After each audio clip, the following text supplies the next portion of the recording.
on the door today as Jacksonville Jaguars owner Shad Khan fired the head coach. Pederson done after 3 seasons here in the River City, 22-29 overall, but that 4-13 season, it was the thing that doomed him. Joining me now is my brother from another mother, James Coleman. So good to see you. Hey man, it's good to be seen. James, let's start with the decision by Khan to fire Doug Pederson. Your reaction and what went wrong for Doug?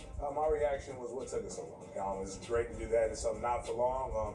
I got a quote: "What you put out, you get back. You put out losses, you get fired." And that's really what happened. And what really went wrong was he started off having the right people in place and really having that team's ear, being able to kind of be able to calm them. And you made the playoffs. Then after that, they bought into that going into the second year, and then just the debacle, just things weren't buying in. And then that really just after going 8-3, really just carried over into this season, and just he lost the locker room, and that's really the biggest case is he lost the locker room. Yeah, Doug Pederson only winning 5 of his last 23 games as the head coach of the Jacksonville Jaguars. But what really shocked a lot of people is that Shad Khan did not clean house, or that he did not fire general manager Trent Baalke. Were you surprised or shocked by that news? That should have been the first fire.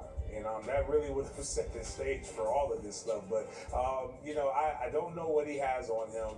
But I will say this, with the guys that are your top candidates still probably playing and potentially playing late into the playoffs, you do need a semblance of some kind of consistency, and he only has 1 year. But to be honest with you, at some point, they have got to clean house and get rid of that loser blood and just bring in some new freshness, and it just stinks right now. James, I'm going to push back. I see no reason why, even with a year left on his contract, that Trent Baalke should still be here. Rebuilding franchise is something that they do in the NFL. You can't convince me that one of the top candidates that the Jaguars might target, like a la Ben Johnson up in Detroit, is going to want to come to a place where the general manager is basically a lame duck GM. He just has 1 year. They want their own guy.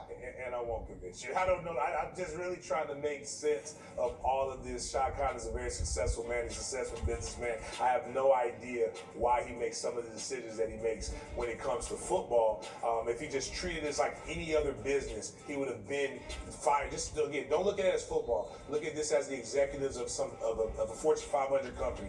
If the company is doing bad, you get rid of all the executives, you clean house, you bring in fresh blood that understands how to win and how to build a franchise. The only thing I will say is that they do have some semblance of talent that's still there, that a good young mind can come in. Because remember, they're 3-10 with 1 possession games.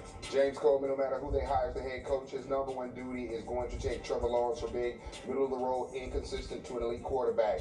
What does Trevor need? What kind of coach does he need to make that happen? He needs a coach that's going to be able to develop him and help him think in the way that they want to be, so that he can be an extension of the coach off of the field. He's got to be able to not just try to take the deep shots. He's got to be able to take what they give him. You've got 2 running backs. You've got a tight end. You've got 2 wide receivers. You've got to be able to take what the defense gives you and then take your shots when you want to and not turn the ball over. A guy that comes in that can communicate to Trevor with that will win quick. By the way, Trevor Lawrence and his wife, they had their baby this past weekend. 10 pounds, 2 ounces. I'm told, Shaylin, that is a big baby. That's a big baby. Welcome to the club, Trevor. James Coleman, as always, GOOD. Thank you, my friend.